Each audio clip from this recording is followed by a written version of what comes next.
I'm Paul Challenger. I'm talking today about a book I borrowed from a friend, written by Iolo Morganwg, otherwise known by the pen name Morgannwg, and it's a history of Pontypridd and the Rhondda Valleys. And I'm very early in the book, in fact. On page 6, Morgannwg is writing, Lewis Evans, Lewis Azea, who died in the 80s, that's 1880s, well remembered Anna Eisteddfod in 1814, being held at the New Inn Hotel, Pontypridd, then kept by a bard named Iolo Morganwg, whose surname was Williams. But what lends additional interest to that gathering is that the celebrated Welsh antiquary, Iolo Morganwg, was there. Lewis told the writer that he saw Iolo Morganwg and Iolo Morganwg, a banner carried in front of them, walking at the head of a procession over Taff Street, and then over the Great Bridge, and on to the rocking stone on the common above. Ancient ceremonies were performed on the great stone by Iolo in the role of Ygwyddion, or Odin, the arch-druid, not the least interesting being sheathing the state sword of Wales to convey the valuable lesson, as in Gethsemane, that there is more credit in sheathing the sabre than in drawing it forth among the sons of men. Nowhere else except in Wales is the sublime lesson now taught. That's very interesting, isn't it? So who exactly is Iolo Morganwg? And then I managed to see an advert for a talk by the author Gareth Thomas to be held at Llantrisant Guildhall, recently opened and refurbished by the fundraising of Dean Powell, sadly passed away this year. So Gareth Thomas then did a wonderful talk, and I recorded it. And Gareth was selling his book, Iolo. And the book is all about Iolo Morganwg, stonemason, poet, drug addict, and forger, where he tells his own story. So there's a lot of controversy, especially about the forgery angle. And we'll go into that at some point in the talk by Gareth. So let's delve into Gareth's book. This is chapter 16, entitled Truth, simply one page. I have come to an important conclusion. Truth must triumph. Truth must emerge unsullied from the attacks of the myriad forces that seek to besmirch her name. To pursue truth is to hold fast to God's purpose, whilst all those around assault and deride his messengers. It is to rise above the petty dealings of clerks and tellers. It is to gainsay the tedious disciplines of academics and the self-serving strictures of clergymen. When the truth is clear before me, I will proclaim it. Those lines of Dafydd ap Gwilym I have sent to Owen are one such truth. There are other grand truths that are becoming clearer to me.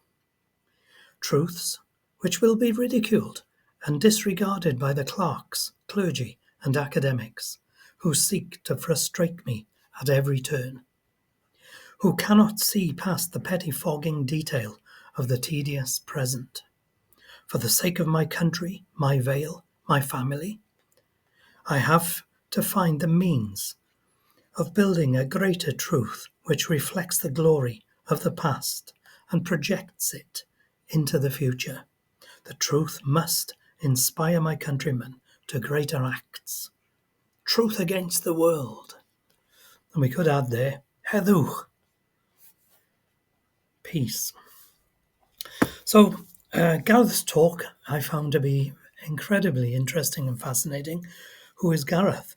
Well, Gareth has his roots in the Rhondda Valley. He studied drama in Barry and London. For 40 years, he worked in England as an actor, teacher, and arts centre director. Aged 50 and frustrated by the loss of Welsh connections, he started learning Welsh. That's no mean feat, is it? I find that one a very difficult one. His first novel, The Welsh Dawn, was published in 2014.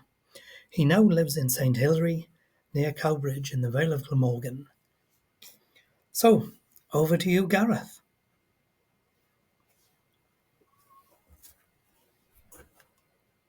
Who knows the name Iolo Morganwg? No, the name, but that's Oh, that's about it. Yeah. Right. Okay. Can I ask, just for reference, how many people here speak Welsh? A little? Nothing at all. A little. Okay. Okay. That does. It'll help me. When Iolo became an obsession, I knew nothing about him until I moved back to Wales, which was 15 years ago. And we moved to a village outside Cowbridge, and I started exploring the local history. And we discovered this man, Iolo Morganwg, or Edward Williams, as it's her name. And he is just astonishing. There are three reasons to be astonished by him. The first is just his life. That anybody from such a poor, undistinguished background could actually have lived a life that was so exciting, so charged, so full of events and energy. The second is the contribution that he's made to Wales. A contribution which gradually is being acknowledged, but for various reasons was played down for many years. And the third is his personality. He was a very strange man, it must be said. Undoubtedly bipolar. A difficult man to get on with. A man with an incredibly fast brain that just skipped from one idea to another. Enormously creative, enormously inventive. The guy who would be your best friend one moment and be denouncing you the next, you know. The last person on earth you'd invite to that imaginary dinner party of famous people, you know. He would entertain everybody wonderfully for the first 20 minutes. Then he would start insulting everybody one by one, and then he'd walk off in a huff, you know. A very difficult man.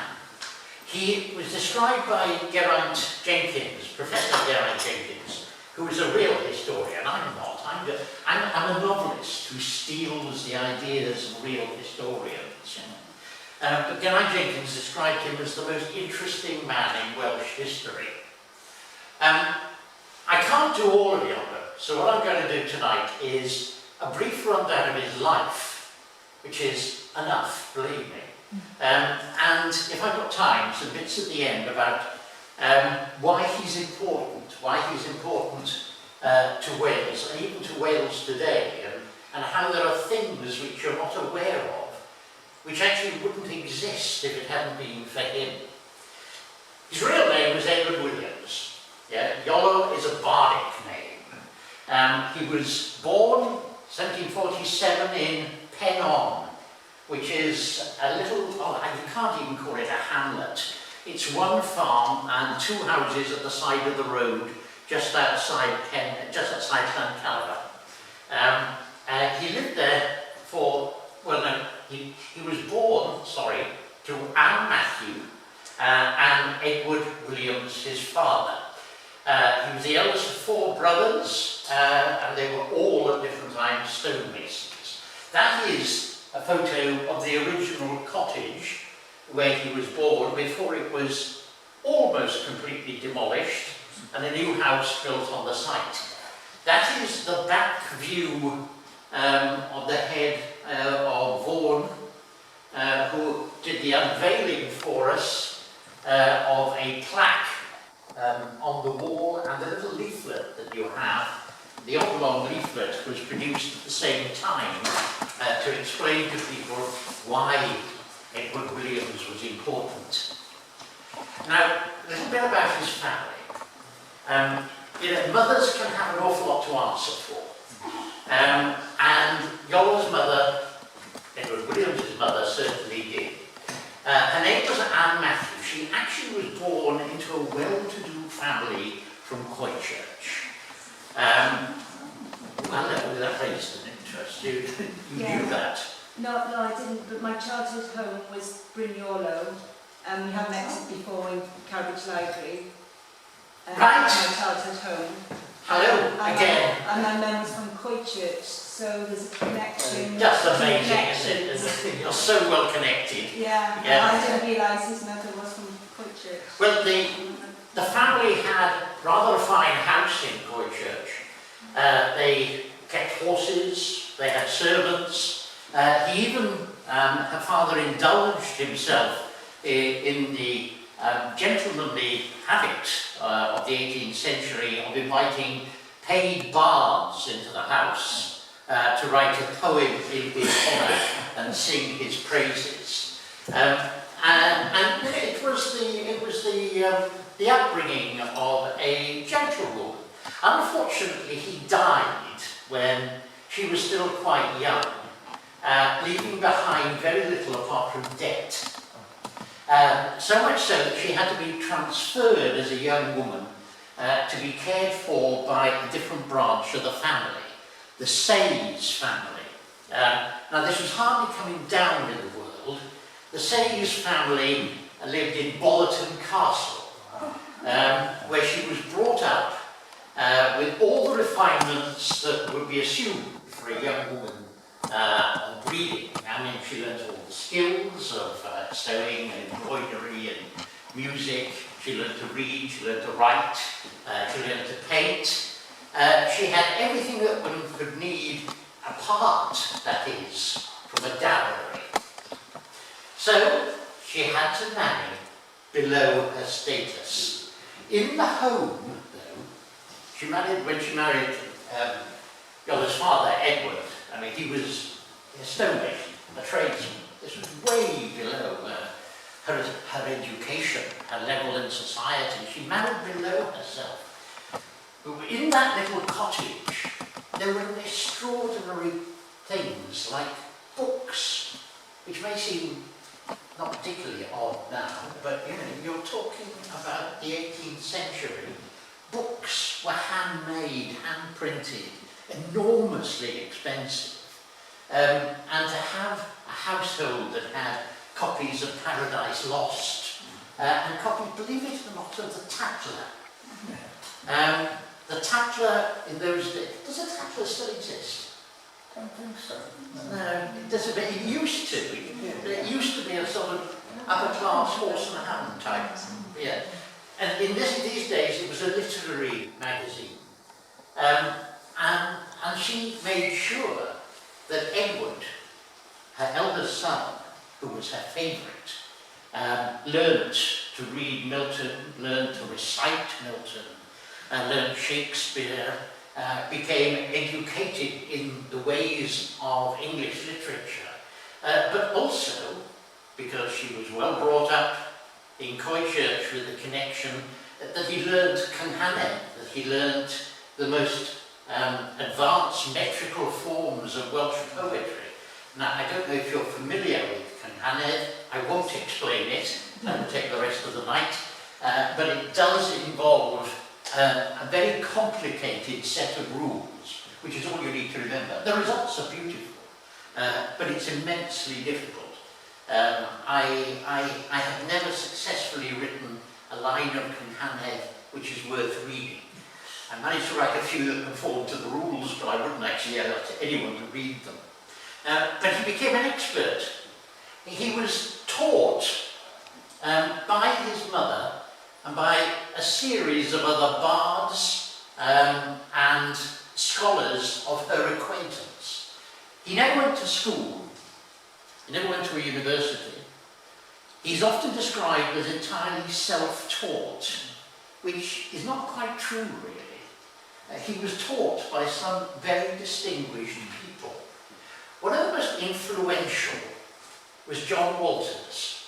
Now, if you go to Llandochai, and I don't mean where the hospital is, I mean Llandochai of Odfaen, outside Cowbridge, you will see this house, which was the house of the Reverend Walters, and it's there today. Beautiful house, probably prettier now than it was then. I'm not sure it would have had that ornate porch on it, but he was the local vicar. And when Anne, Iolo's mother, died, he decided that he would take Iolo under his wing, and he would continue his education. But he had an ulterior motive. He was prepared to teach Iolo French, Latin, and some Greek. But he had a reason. John also was a lexicographer. He was writing a new Welsh dictionary. He had a particular interest. He said if Welsh is going to survive as a language, it has to have within it words that can cope with the new ideas that are appearing in Europe. Technological ideas, philosophical ideas, words that didn't exist in any European language until, if you like, the Age of Enlightenment, of the Age of Philosophy. And these, of course, had to be devised. Now stick with this one. They had to be made. I'll give you, these are words which, if you speak Welsh, you will use. They're quite familiar words, and they were invented, coined by Iolo Morganwg. Yeah? How do you coin a word? Well, where does television come from? A bit of Greek and a bit of vision. It is tele and vision. You've got a new word. You join things together. And these words, which are in common parlance today in Welsh, were devised by Iolo under the tutelage of the Reverend Walters to go into this very, very impressive dictionary. And of course it means that there are words in Welsh which don't really exist. Well, I'll give you an example. The English word for humanity is merely stolen from the French. Humanité, humanity. Now, they won't have that. That is not good enough. The Welsh word is dynoliaeth, the study of mankind. The enrichment of the language that came from this process was remarkable. But it did something else too. It taught Iolo a way of working, a way of thinking, that you can take two ideas and create a third. That you can actually create things from a base that's there already.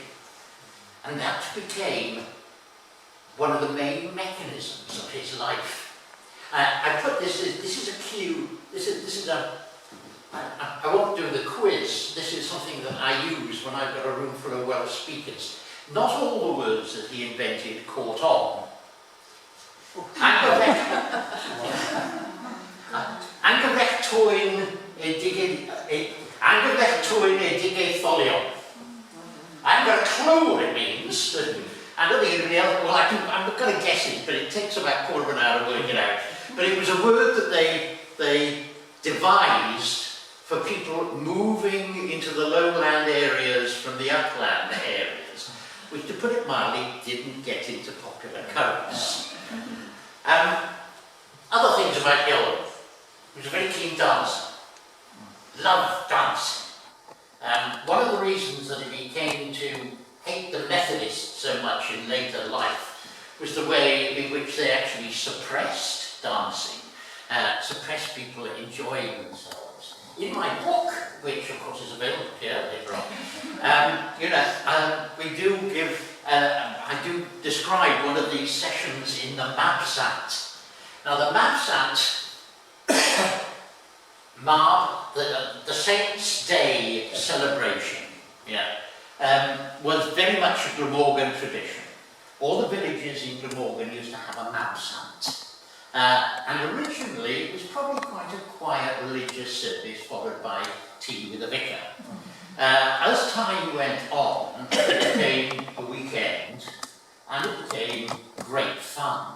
And it was accompanied by a great deal of music, joviality, dancing, and of course, as a young man living there in Treflemming, Iolo could quite easily go to any of the others that were taking place. I forgot to point this out. They were all carefully timetabled, yeah? Like, you don't want village fetes on the same day as each other. You arrange them so they're staggered, yeah? So in a nice good summer season, young men and young girls could actually whip from one village to the other and have a whale of a time throughout the they were all going on. And this custom was spoilt a little bit by Llantrisant.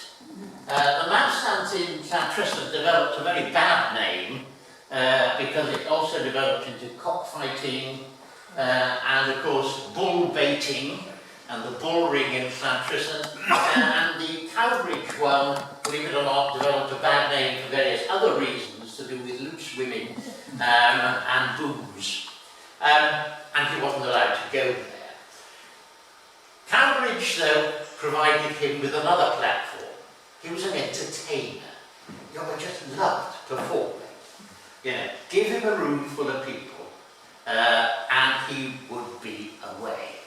He had a reputation for devising taproom ballads, songs to entertain, things he said himself. I don't want anybody ever to write these down. They're not what I do as a poet. They're merely to raise a laugh at the time. Unfortunately, or fortunately, Iolo wrote everything down. And an awful lot of them survive. If you're very good and encourage me sufficiently, I'll perform one for you a bit later on. But the Cowbridge Topers, the Miss Lily Long, and the song of the girl who lost her petticoat. You get the idea of what they were like. Ale triumphant, this is the verse of one of them. It's not great. Thus we sing of Cowbridge town, of all its noble topers, all guzzling heroes of renown, none of them penny mopers, no sober slaves, no milk-sop rules, no brain belabouring thinkers, none of your philosophic fools, but great and glorious drinkers. And he goes through this verse after verse describing each pub in Cowbridge with the characteristics of the landlord. Now, I developed this a little bit because I knew I was coming here tonight. Who is a Llantrisant person here? Oh. Well, that's disappointing. Okay. Now, the Brotherhood of Llantrisant, he was, one of the other things that he said he did, and I said he did, because as Iolo got older, you could never quite trust his recollections. He embroidered things quite a bit, so there's a reason why he might have embroidered this. But he believed that in Llantrisant, there was, well, first of all, he won, he said, 3 prizes at an Eisteddfod here in 1767, when he would have been 20. There was something called the Cymdeithas y Gwrthenistiaid. Hengist, you will recall, of course. Saxon? Well, the Saxon was the Saxon who first of all invaded ancient Britain, driving Vortigern into the hills and establishing a Saxon presence. So this is the Wrth, the anti-Saxon organisation, dedicated to the promotion of Welsh things and Welsh culture. And he said there was a Bardic brotherhood here of scholars, of people who really understood all those technical rules I was talking about earlier, and actually had links way back into antiquity of how they were evolved. I always like to give Llantrisant credit for this, but we'll come back to how much truth there is in it. The old globe, I was hoping I'd have a few historians here. Apparently this fellowship used to meet in the old globe. Now I've searched, I can find no mention of an old globe anywhere. No matter. Because he earned his living, like his father, as a stonemason. And you can find examples of his work all over the Vale of Glamorgan. This is a particularly fine one in the church in St. Athan. One of the things I ask you to note from these is their variety. Yeah? One of the crafts of a stonemason, and he was a very fine one, was the ability when somebody said, look, I'd like something in the style of, yeah? Then you had to produce something totally different to the thing you produced last. This one is in the church in Cymric Major, a beautiful piece of work, and it is in the style of a particular Bristol stonemason workshop where Iolo had also visited and worked. So this idea, he did two things. Remember this idea, first of all, about creating things by putting two together, and the second, by imitating styles, by saying, okay, I'll carve in that style, a design in that style. He was also a poet and a romantic. This is my translation of one he wrote to Peggy. Peggy was his earliest girlfriend, Aeron, and the woman he eventually married. I see her and at once I swoon, the joy of breaking waves, a silver moon, a countenance sublime, the soul of grace, the rising blush of dawn upon her face, the light of beauty flashes in her eyes, here on this earth. I give a heavy sigh, this gift doth promise naught but pain, but having seen, I must her slave retain. You know, good stuff. There's her right there. However, Peggy had a bit of a rough ride. She wasn't the only girlfriend. If you believe his poetry, there were about 15 or 20 to whom he wrote different ditties at different times. How much of this was boastful and how much of this was reality, we don't know. But one of the most interesting and fateful, from his point of view, was Kitty Deer of Ash Hall in Ystrad Owen. Now, Ash Hall in Ystrad Owen, it was a big house, yeah, and it was lived in by Mr. Deer, who was the Chief Constable of Hampshire at the time, Chief Constable, and Kitty was his ward, and she was going to marry someone of status, but Iolo decided that she was going to marry him, set his eyes on her, and besieged her with poetry.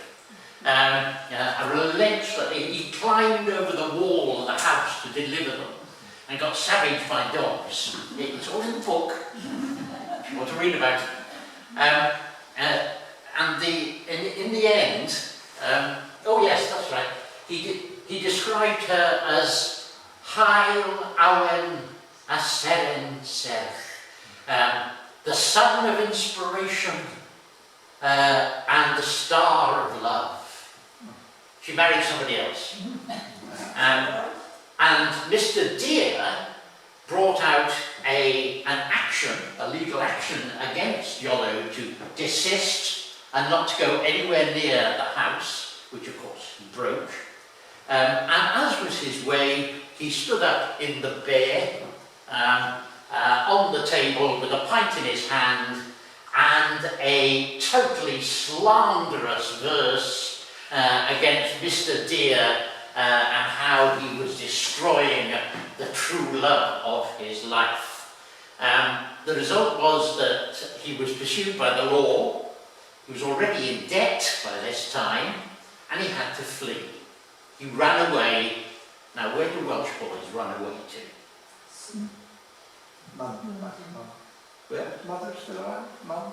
No, Mum's dead. Oh, right. Yeah, no way, that'd be no good. Trifling would be too close. Now you go to London, don't you? Yeah. You get lost, you make your fortune, you have a good time.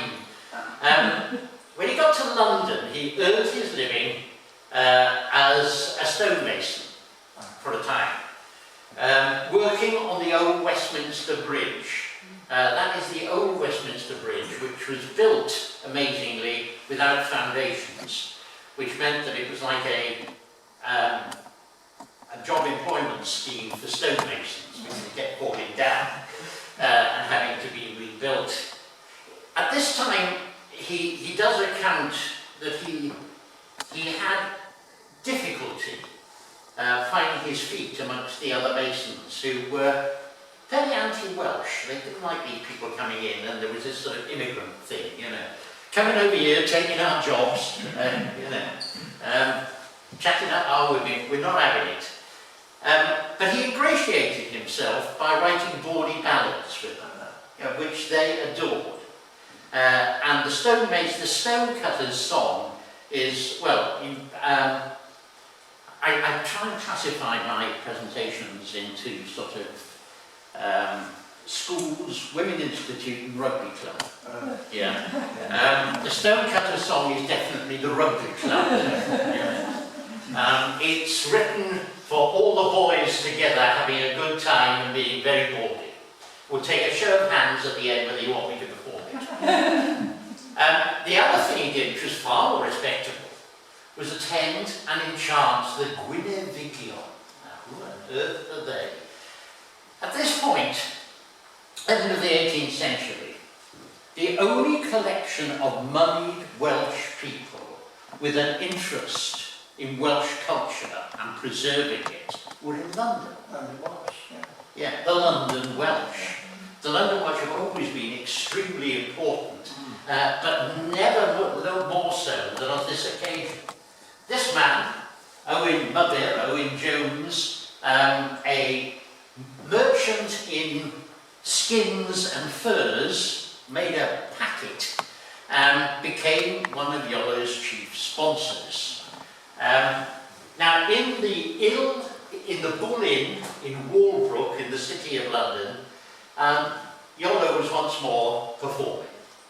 But this time, he was performing in the classical Welsh style, using Cynhanedd and displaying enormous prowess in his ability to improvise the kind of lines which other people work on for weeks. You know.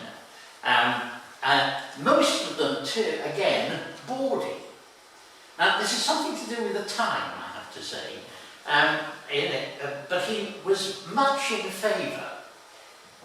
But there was something wrong in the relationship. The name, let me come back to the name. They didn't call themselves a Cymric Llundain, the London Welsh. Gwyneddigion, the people from Gwynedd, the people from North Wales, or to be exact, the people from North-West Wales. And there was very much a sense, no, it was the reality that they regarded the Welsh of North-West Wales as proper Welsh, and everything else as rubbish, brattiaith, slang, and of course Iolo was speaking South Wales Welsh, Glamorgan dialect, and he felt that all the time they were sniggering at him. Now, to some extent he was wrong, because it's very clear that his sheer talent entranced people, entranced Owen Muppet, his knowledge. He was so well read. But he was also, go back to the personality, an extremely insecure guy, who the moment that he felt that somebody was laughing at him took it very much to heart. Now he was also probably right, because you know the North Wales, South Wales thing exists today. And one of his missions in life from this point on was to boost the reputation of Glamorgan, as a place where real culture took place, and which should not be dismissed as just somewhere down south, where the Normans moved in and took over. Now, I keep talking about bawdiness, and maybe it's me. And it is to do with the age. We are talking about the period of George, Prince of Wales. You're talking about the period of Henry Fielding. You're talking about bawdy London. When, and every time I give this talk, I go and check this figure, I can never quite believe it. There were 30,000 streetwalkers, prostitutes, on the streets of London. How come? Why so many? Because if you're a woman and you hadn't married, or married well, what else could you do? Take in washing, if you had a house to do it in, or street walk. And London was famed for its bawdiness. The George, the Prince of Wales, was a regular attender of a flagellation parlour in Covent Garden. And this, of course, is the time of Polly Peachum, and the great flaunting whores of Covent Garden. Now, it was one thing with Iolo, if you look something about his character, to be bawdy in the presence of men in a pub, in a rugby club environment. He was quite horrified when he realised that actually most of the members of the London Welsh were not only aware of this, what can I call it, industry, sex industry going on, but were enthusiastic customers. And he was absolutely horrified. He denounced several of them publicly. And a bit of his puritanism came in. Maybe his mother's upbringing, maybe a concept which was true throughout the rest of his life, that he might be bawdy in a pub. But there was a deep respect for women within him, whom he described as generally a more intelligent part of the race, and certainly a more sensitive. And so he didn't like this. So much so that he retreated into writing home to Peggy. And these letters survive unbelievably. This is in Welsh, but your lock of hair and your letter are most entertaining and agreeable companions. And I often use them with the same, and I often use them with the same impudence. I should your lips, if I could but get at them, which I hope I shall pretty soon. These letters went backwards and forwards, and she held her own. I mean, she was, her writing is very poor, but the story is that she actually went to the local vicar and said, I want to learn to write in order to correspond. And they corresponded for a long time. He left London, and this is an important part of it too, because of the conditions. The fog, the smog, the dirt. He was a man who suffered from asthma all his life, very severely, and a number of other diseases too, but the asthma in London with the smog got to him. This is when he was introduced to laudanum. Now, you're familiar with laudanum? It was Coleridge's favourite drug. It was almost the 18th century equivalent of paracetamol. You had a pain, you took some laudanum. But laudanum does have these other disturbing side effects. It is actually opium. So not only does it relieve pain, it actually creates strange images and breaks down the barriers between reality and fiction. And with a brain like yours, that's dangerous.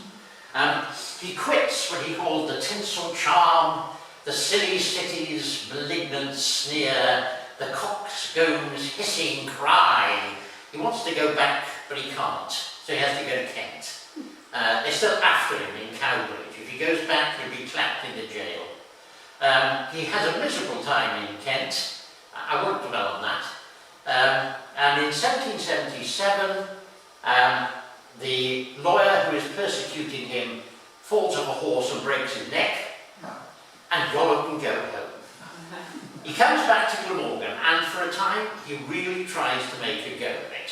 He prints leaflets, Edward Williams Jr., Marble Mason. He boasts about the workshops in London and Bristol and Bath that he's worked and can produce a much higher quality level of work than mere journeymen who have never moved outside of Cowbridge. But he also gets sidetracked into all kinds of other things. He wants to be an architect. He studies architecture and produced these wonderful drawings which were supposed to go into the grounds of Neath Abbey. They were never built.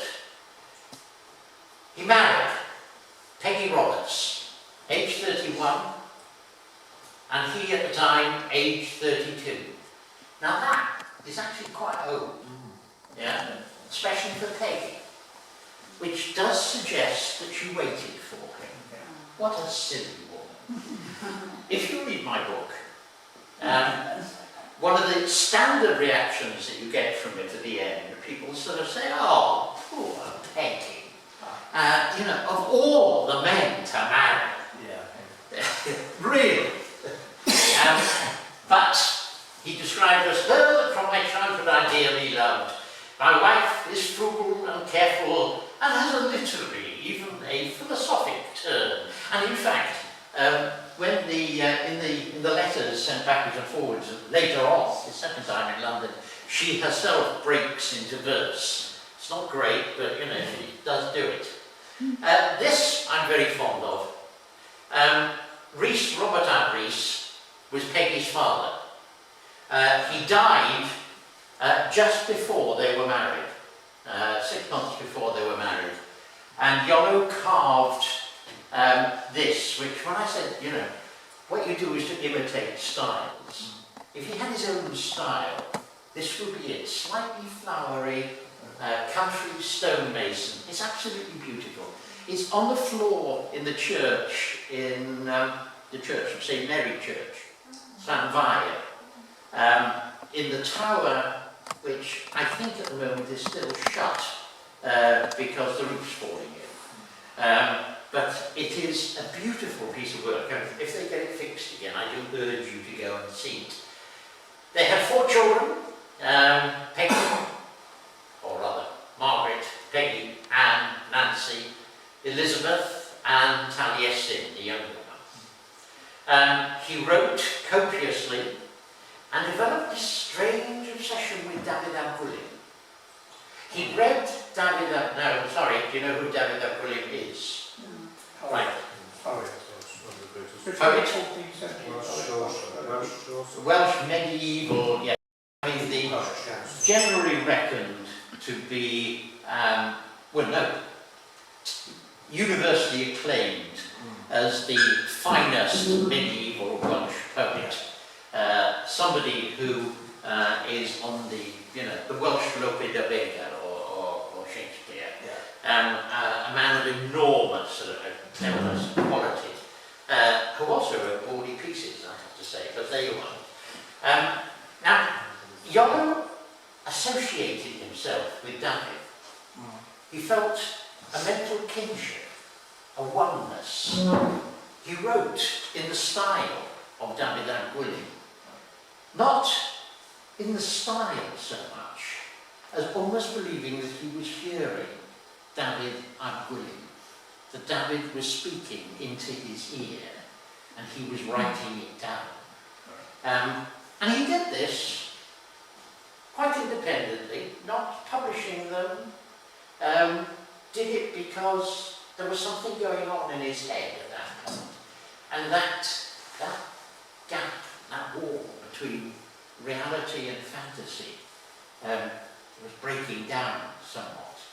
But Dafydd ap Gwilym, described by one academic as Dafydd ap Gwilym was a persona into which he could escape when the rest of the world around him became unbearable. Yeah.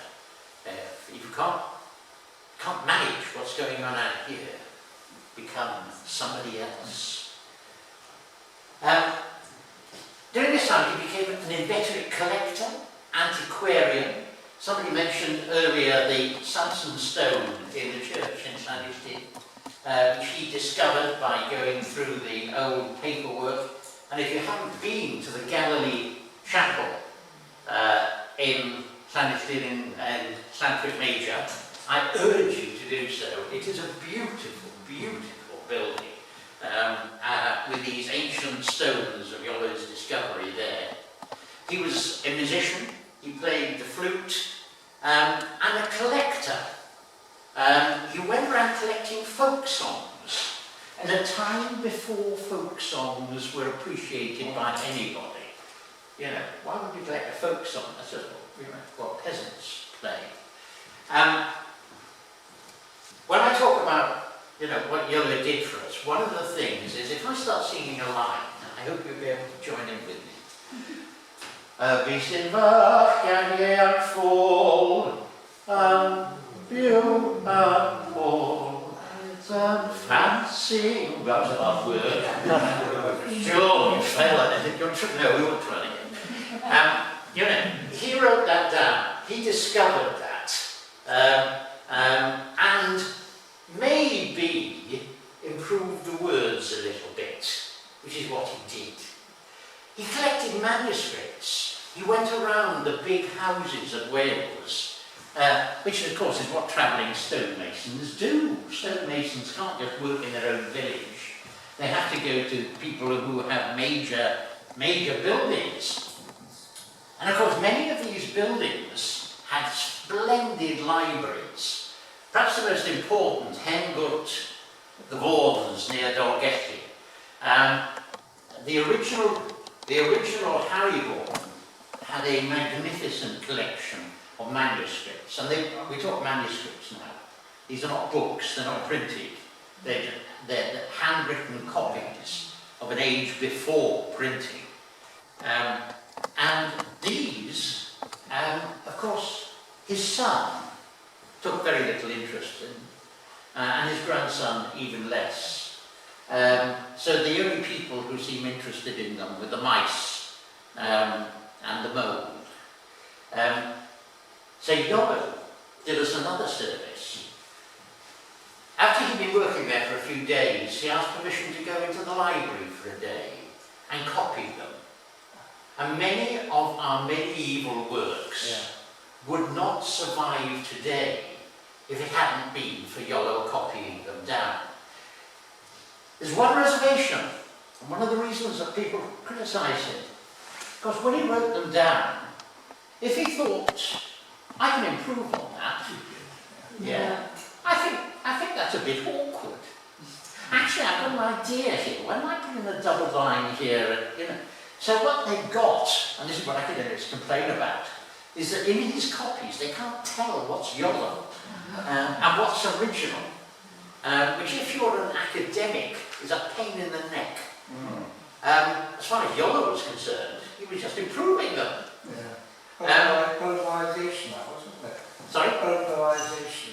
Polarisation. Bowdler. No, Bowdlerisation. He knew the Bowdlers. He did. They come to them.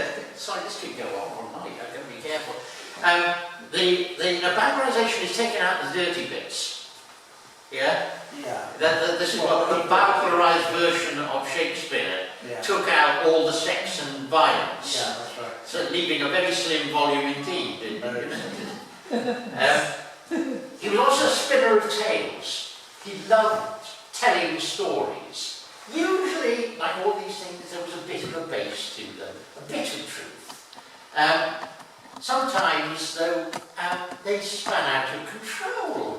Will Hopkin, if you know the name, the song I sang to you, Begeiliog Gwyneth Gwyn, Watching the White Wheat, is supposedly written by a poet called Will Hopkin. And the Maid of Ken Idvar. Oh, yes. Yeah? The story of the wealthy woman, yeah, who falls in love with a poor tradesman, yeah, and is forbidden to marry him by their parents, and she of course dies of love.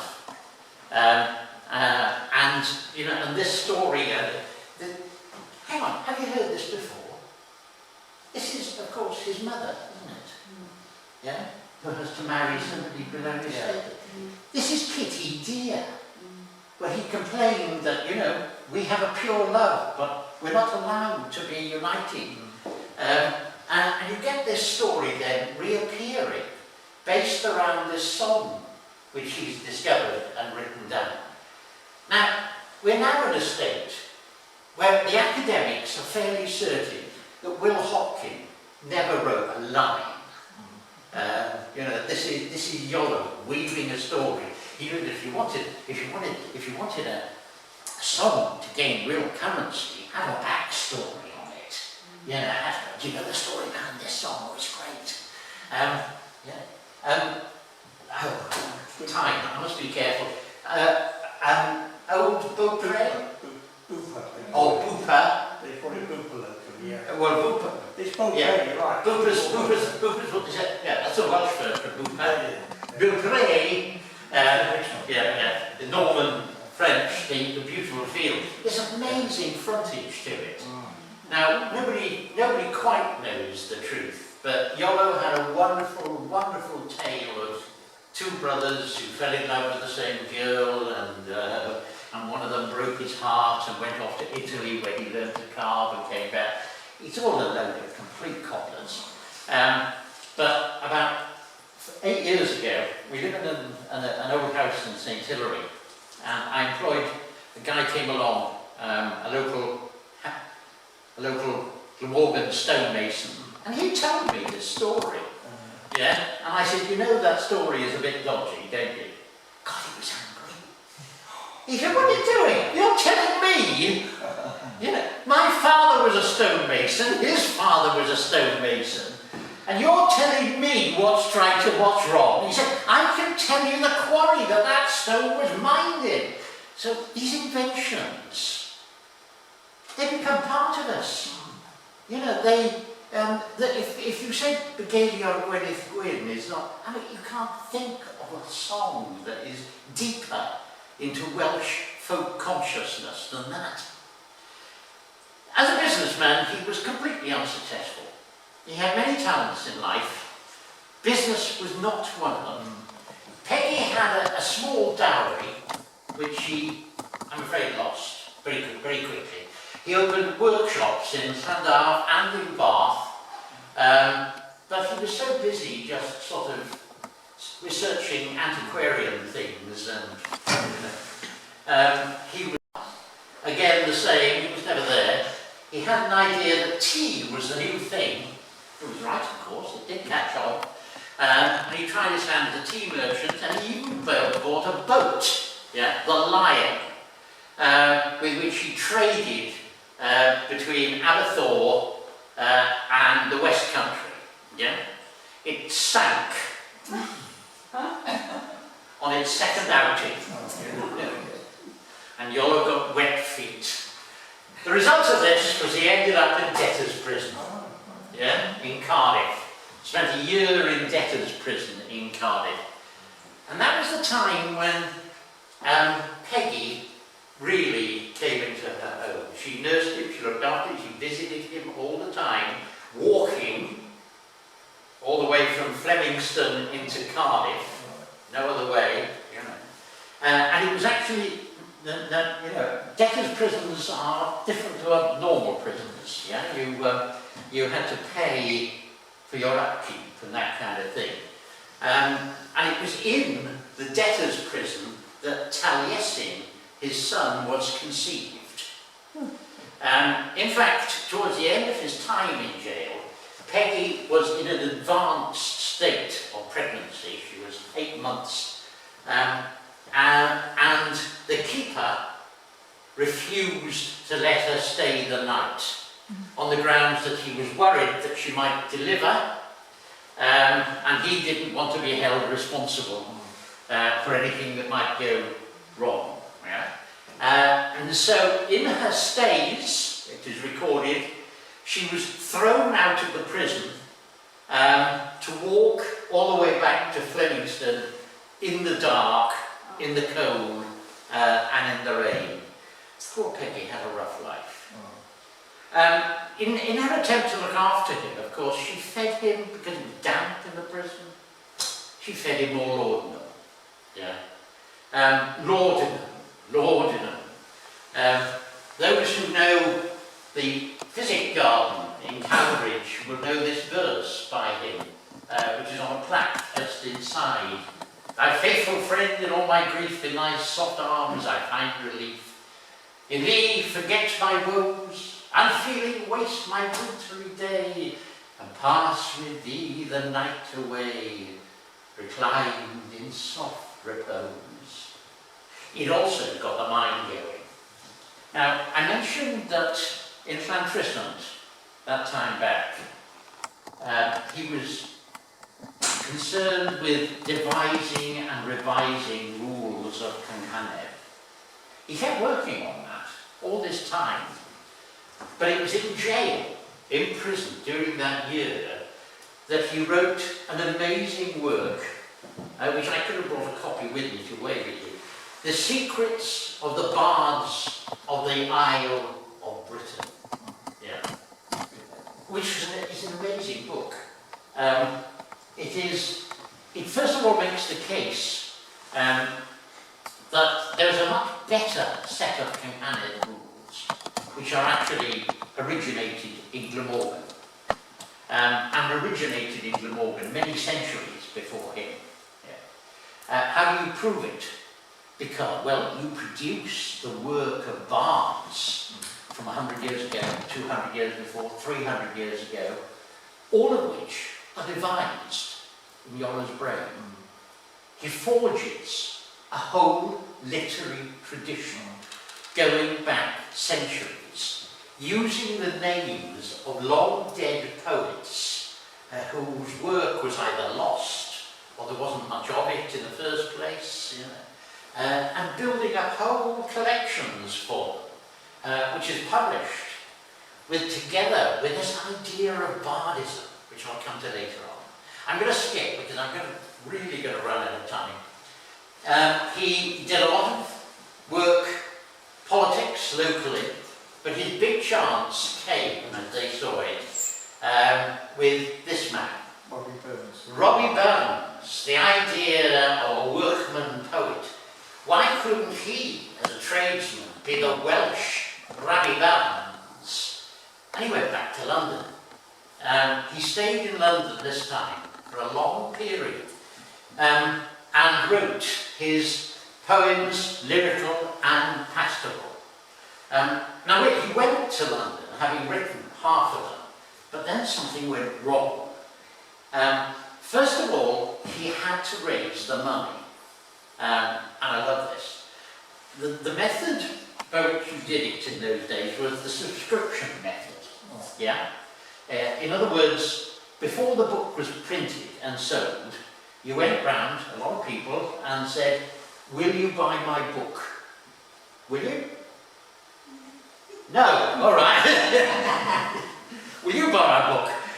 In which case, can you have the money now, please? You know, so you get all the money in advance. That pays for the book, pays for the printing of the book, and in return, the subscribers get their names in the front, you know, for being nice. How do you get subscribers? He developed what I only call the Max Boyce routine. He went round the posh salons of Bloomsbury and Mayfair, doing an entertainment act for elderly ladies Address, where he introduced himself as the last of the bards of the Isle of Britain, the last one with a true line back to the original Druids. He threw in a few nice stories that he had. He did a few very respectable songs, very nice, and a few romantic stories, and then read one of his poems. And they loved it. And the collection of, he got so many subscriptions. Yeah, there was something else going on too. London at this time was a riot. It was, what can I say, a seething mass of ideas. It was, in Iolo's phrase, it's so good to be here. This, what did he describe it? This unbelievably eventful time, which actually he became part of. From a small bookshop in Covent Garden, where there were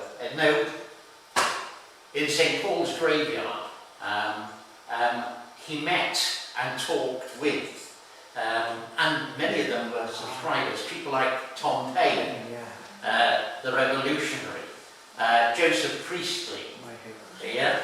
Coleridge became one of his great friends and associates. Southey, who was later the poet laureate, is the one who wrote his epitaph on the tombstone down in Flemingston. Mary Wollstonecraft he never met, but he met Mary's husband. Mary, throughout this period, unbelievably, during the French Revolution, was in Paris. What an astonishing woman. But all these ideas were feeding in. And he had to put them into verse. Poems, lyrical and pastoral, was originally conceived as a single volume. It doubled. It became 2 volumes. And his 2-year stay in London became a 4-year stay in London. Now, part of the story. While he's in London, 2 years in, his youngest daughter, Lila, dies. Of course, it takes a week for the message to reach London and for him to know, by which time she has been buried. He won't have that. He walks everywhere. He walks back to Flemingston and exhumes her body. Because for one last time, he had to hold his daughter in his arms. Now, first time I read that, I thought, thank you. Really? And then he buried and he goes back to London. What Peggy was thinking at that time, I dread to think. But he left. He left her again.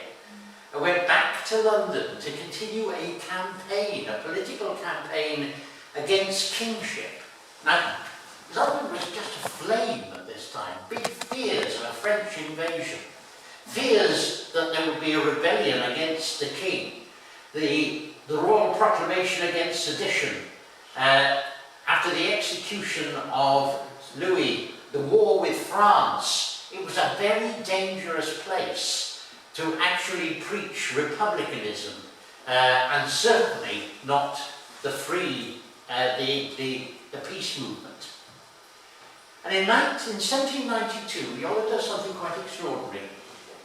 He develops his bardic ideas and holds the first concert of bards on Primrose Hill in London, in English, and proclaims an ode,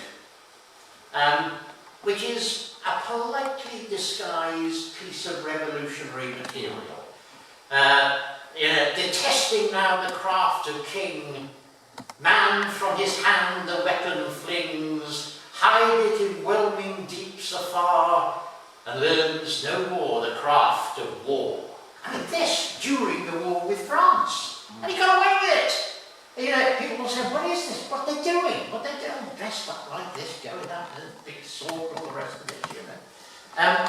This was a thinly disguised piece of anti-war, anti-royalty propaganda. This is the memorial stone, which astonishingly is at the top of Primrose Hill in London. It's worth going there just to hear people wandering past saying, who on earth's he? You know, it really is great fun. He became quite a revolutionary, a pamphleteer. He wrote scurrilous pamphlets under the heading of the witty Welsh bard at the sign of the Golden Leek, Liberty Square, subtle, eh? He actually got arrested and pulled before the Privy Council. He was tried before the Privy Council by Peel, the Prime Minister, in the chair. Nobody knows what happened in that meeting, apart from the fact that he walked away scot-free. He was a great improviser, a great talker. My version of what probably happened is in the book, which is available. He returned, I'm going to skip through this because I lack of time. I'm sorry, you want to do a vote on whether we just stop now or back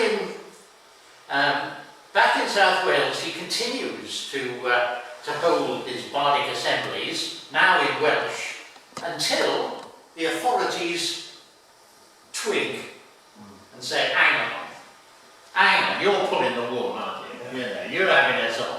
And they forcibly stopped them. They were banned. He was accused when he held one on top of the Garth Mountain, where they had a bonfire, of sending signals to France that it were right for him. I asked you, you know, but anyway, he was banned. He had a fair trade shop in Cowbridge. He was a campaigner for human rights. He was Wales's most prominent anti-slavery campaigner. He was detested by the establishment, a seller of seditious books, planting treason wherever he goes. He was also a Unitarian. Yeah? He wrote 3,000, that's right, 3,000 hymns, many of which are sung by the Unitarian Church today. He was a great enemy of Methodism, as I've said, and he developed a reputation locally as the Bard of Liberty. He became a barrack-room lawyer, and took up fighting the cause of people who he thought were getting a rough deal from the authorities. William Morgan, I put this in because he's from Trent, stole 25 shillings from a pub in Tomareval. He was sentenced to hang as a result. Iolo petitioned, went to all of the big houses, anyone with a name, all over South Wales, collected a petition to the king with 136 signatories, and William Morgan's was transported for life instead of being hanged. This one I'm very fond of, Catty Thomas. Catty Caerphilly was her, she was born in Caerphilly, of parents from Flemingston. She was orphaned when young. She came back, she became a thief and a child prostitute in order to exist. She was refused parish relief in Flemingston on the ground that she was of such bad character by the age of 12 that she would almost certainly die of the pox or be hanged. So what was the point? Iolo obtained a place for her in a charitable institution in London for the retraining of destitute girls. He was a good man, you know. But he did make things up. There was the publication of, this particular very influential volume published by the London Welsh, full of medieval Welsh poetry. The problem was that a large part of it was actually written by Iolo Morganwg, and was only discovered very late on. They were very popular too. You won't believe this one. This is a letter, from Karl Marx to Engels. He read translations of the triads, and he said they're entirely communist, quite similar as these Celts, born dialecticians, everything being composed in triads. In his own age, he became an authority on just about everything. He held court in this ridiculously small cottage, which was packed to the rafters with papers. Gradually, Peggy went blind. He couldn't walk. How, when they were struggling around with candles, they didn't burn that whole lot down, we don't know. But they didn't. And the papers survived. I said he was an authority on everything. He was the first man to do a comprehensive catalogue of Welsh apples, can you believe? He died in Livingston. Peggy died 6 months after him. And they both lie in the same grave under the floor of Livingston Church. Nobody knows exactly where. You know, there is a monument on the wall, but which bit of the church? It's a very small church. They did say there was some subsidence on the west side some years ago, and they thought that was Iolo stuttering in his grave. You know, he wrote this to himself. Oh, sorry, that's the... I can't find it, doesn't matter. He wrote this. He's gone, let no flatteries appear on his tomb, no lies in his praise to be read, but here sleeps, in good hope of sincerity's dome, the carcass of whimsical Ned. That's not what's there. There is this Gothic memorial with lines by the poet laureate Southey. I prefer his version. I'm going to stop because I'm out of time. I'll keep going if you want me to, but the bit I... You? Yeah. Yes. Okay. 10 minutes more? Yeah. Okay. And a song. He wanted to leave. He was quite careful about making sure that all his paintings were kept. He was also very careful about making sure that we knew who he was. And he got Cruikshank to come down and draw him. He got Elijah Waring to sit next to him, and he dictated his recollections and anecdotes, which were published some years later. His biggest achievement was the Godstead of Bards. Why? Now, the Godstead of Bards, John Walters described it at the time. It's made up. All that stuff you see in the Eisteddfod when they're all dressed up and they carry the sword and all doing that. Yeah. No one did invent that. He didn't invent it from nothing. He put lots of ideas together to make something new. Yeah. John Walters, his tutor, described it quite accurately as a made dish with some very clever ingredients. One, druids. Druids were dead popular. Druids were very fashionable at the time. Mysticism, oh yeah. And the Bardic tradition, the idea of the old bards of Wales who'd been persecuted, you know, the remembrances, the people who actually recorded the history and went from one half to another, telling the stories. It's true that, of course, that after the rebellion of Owain Glyndŵr, it was forbidden to be a bard. It was forbidden to write poetry because they were perceived correctly as political propagandists. Yeah.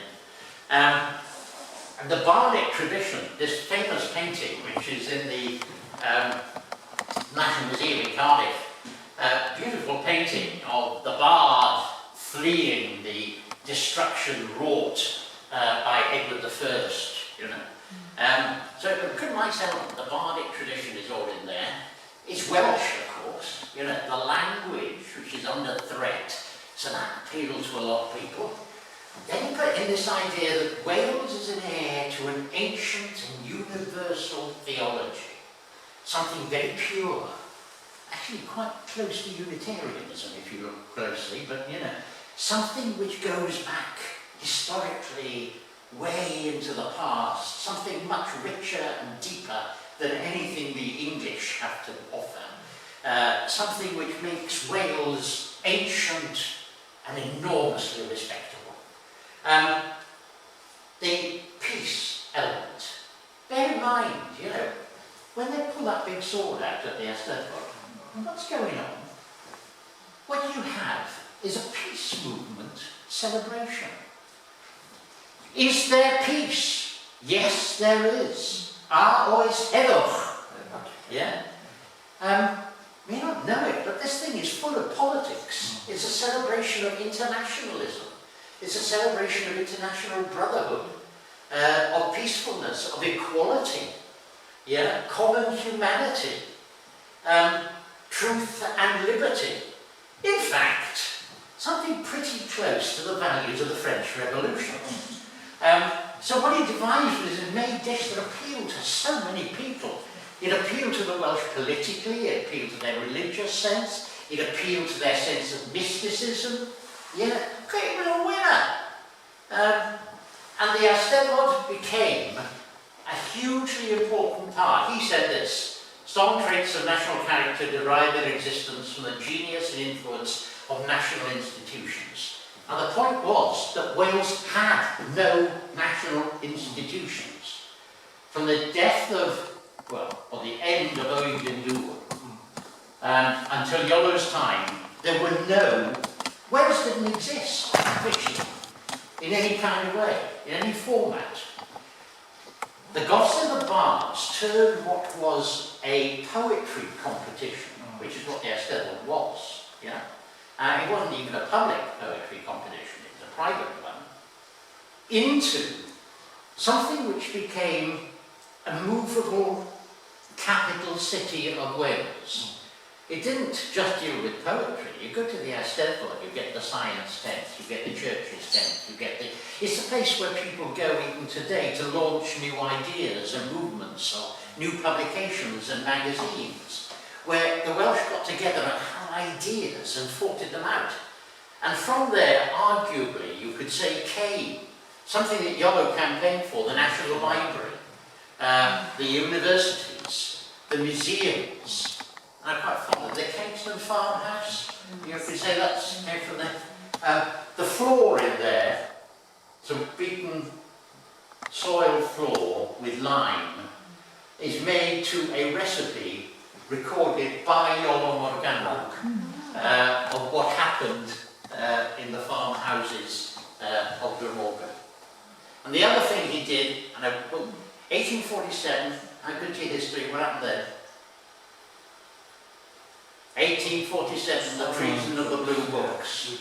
A government report, people who didn't speak Welsh came into Wales, wandered around the schools and wrote, "The Welsh language is a vast drawback to Wales and a manifold barrier to the moral progress and commercial prosperity of the people. It is not easy to overestimate its evil effects. It is the language of the Cymric and anterior to that of the ancient Britons. It dissevers the people from intercourse which would greatly advance their civilization and bars the access of improving knowledge to their minds. As a proof of this, there is no Welsh literature worthy of the name." The report it gets worse as you go into it. The Welsh is intrinsically an immoral language and encourages immorality in its very words and structure. 1848, this gentleman over here is aware of the book, disappeared. Iolo's manuscripts. Now Iolo was well dead by this time, yeah? Taliesin produced this, a collection of his writings, many of which had never been seen, most of which had not been published before. Legends, some of them true, antiquities, most of them true, history, a bit dodgy, bardism, complete made dish, and poetry. And it really became the national narrative, the means by which nonconformist ministers could tell people that Wales was a respectable place with ancient traditions that should be respected. Thomas Edward Ellis, who you may have heard of, one of the most important Welsh politicians of the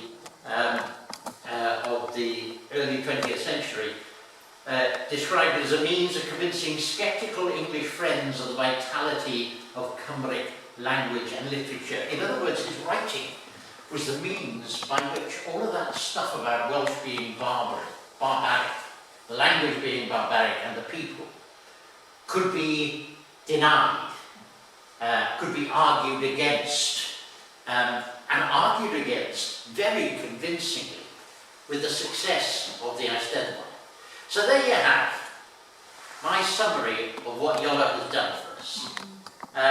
The Gods and the Bards, words in the Welsh language, medieval Welsh literature, Glamorgan history, folk music and culture, Unitarianism, agricultural practices, Welsh national institutions, the Welsh radical tradition, the peace movement, and more than any of those, Welsh national identity. I just go to this slide at the end. For those who sometimes say, well, yeah, but it's all made up. It's more than made up. Yeah? Most national traditions are made up. Yeah. You know? This is the name of a book, edited by Hobsbawm, The Invention of Tradition. And it's a brilliant book. It just goes through, in different countries, different times, the way in which national traditions are devised.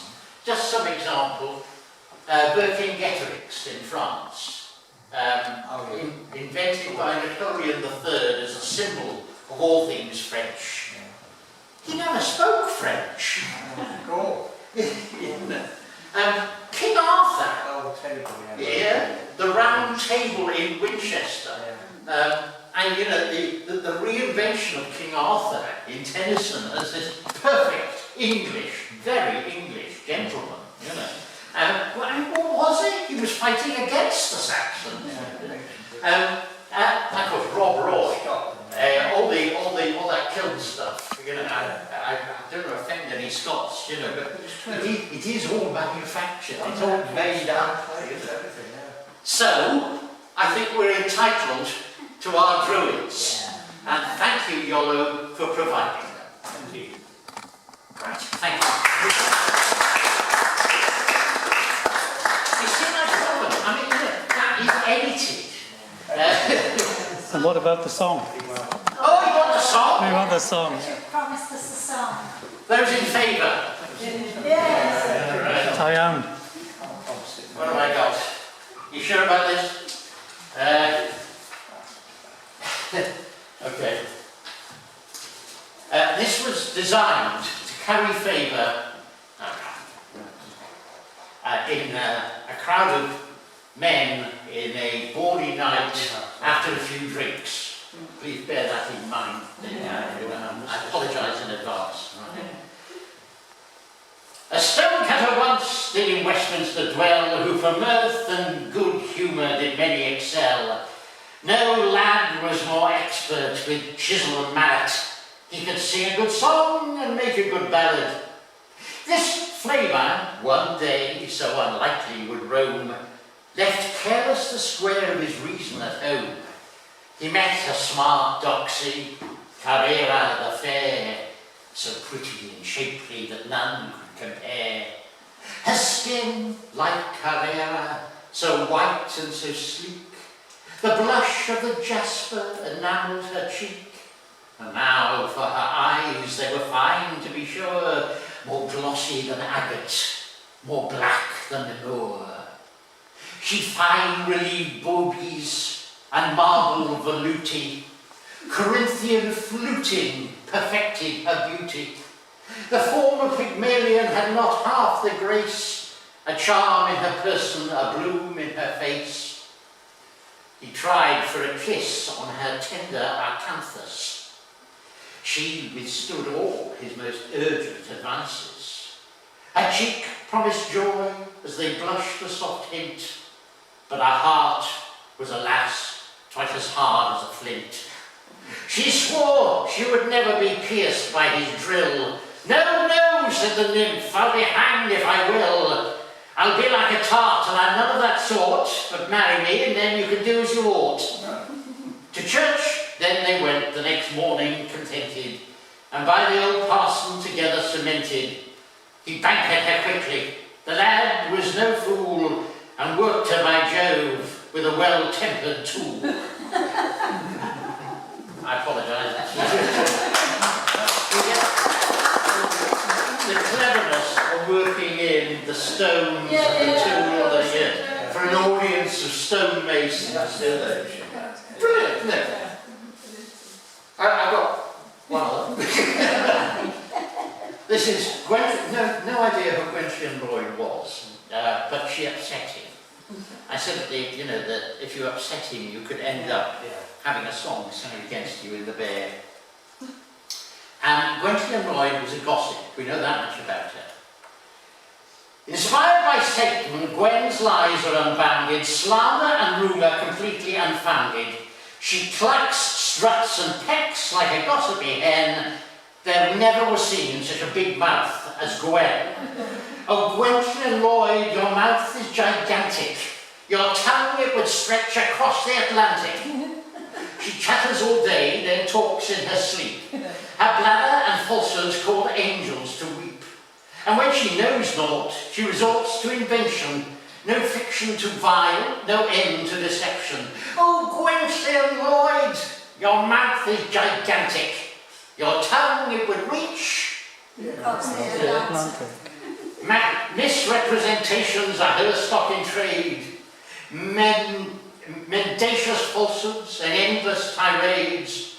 She could talk for an hour without drawing breath and spread as much poison as did the Black Death. Oh, Gwenllian Lloyd, your mouth is gigantic. Your tongue it would stretch across the Atlantic. I think I've spoken.